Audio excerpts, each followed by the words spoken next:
Wow, what an honor. I am truly humbled by this.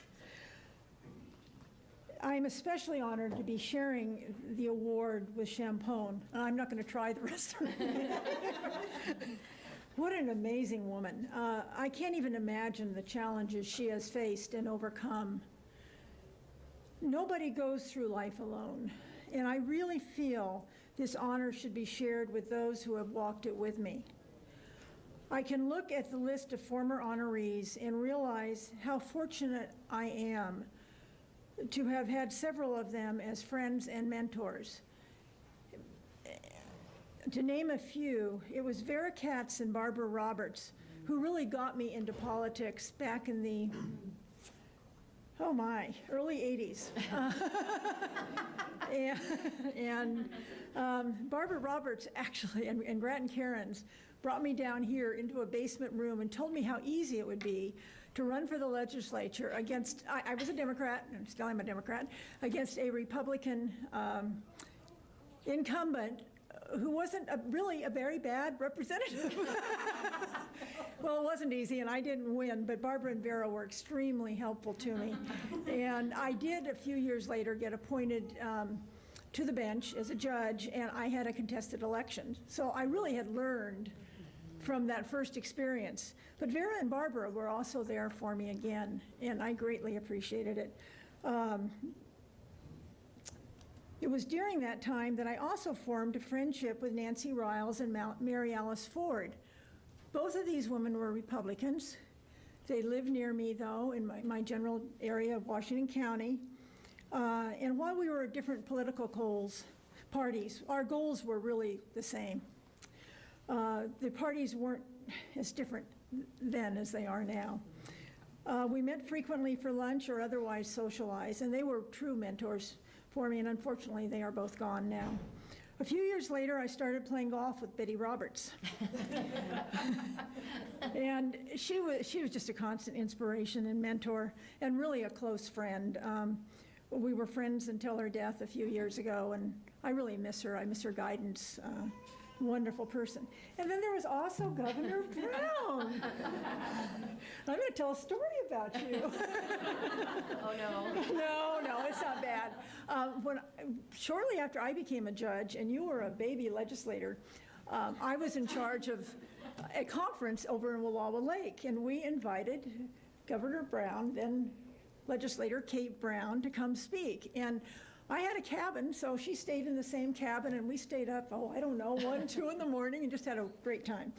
And I will always remember that. And I thought at the time, this woman's going someplace. She has. She's fabulous. And I can tell you that she's nationally recognized. When I was at the National Now Conference, or a board meeting last fall, and we wanted to endorse her, and we had to kind of do a backdoor way because National Now doesn't normally endorse.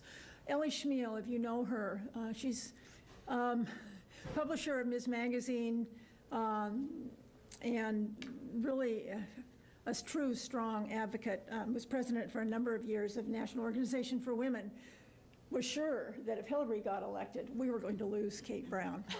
So there's one advantage, the only one I can think of. I want to also mention those who are with me here today. My husband of 26 years, Stephen Mead, who's in the back of the room.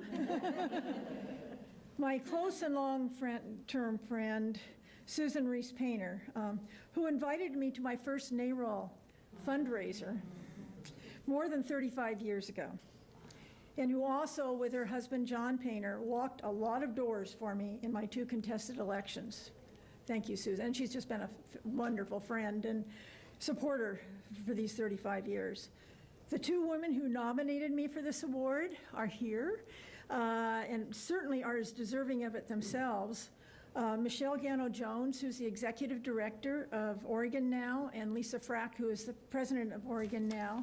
And their 2 girls, Maggie and Georgia, they're amazing girls. I've gotten to know them a little bit by staying the night when I come up for board meetings. I stay with one of them, and it's been a real pleasure to get to know the children. And our grandniece, who's also on the board of Oregon Now, Amanda Schrader, who, with a War on Woman rally she organized in 2012 got me back into political activism. I don't know whether to say thank you or not. And Amanda is here with her daughter, Emmanuelle, who is already an Active Now member. I was really, really proud of Emmanuelle at a national meeting last year when she stood up and she presented a resolution. The resolution I thought was a wonderful idea, and I learned something about what's going on in schools nowadays, but basically to provide free feminine hygiene products, that they be available in the girls' bathrooms for them. I didn't realize because of security, girls can't carry purses now. And so, yeah, that's my understanding. And so then it really adds an additional layer of a problem. So, okay, I did want to add, we all know today is International Women's Day. Oh, I haven't mentioned Sheila Swimpert and Frankie Trujillo Dalby, who are Central Oregon Coast Now board members and true activists, just wonderful, wonderful woman. It is a day today recognized as a rallying point to build support for women's rights and full participation in the political and economic arenas around the world. While many accomplishments have been made, we still have a long way to go, locally, nationally, and internationally. This year's International Women's Day may go down in history as the one with being the most vocal. I've been through many International Women's Days, and they're usually very small, not very active. Today is a huge one. There is also the Day Without a Woman strike going on, in which every woman everywhere is being asked to not go to work, not to shop, and to do some form of activism to demonstrate the importance of economic impact that women have in our society.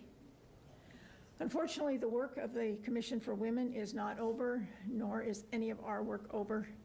I again want to thank you so much for this honor. There is no way I can exaggerate how much it means to me.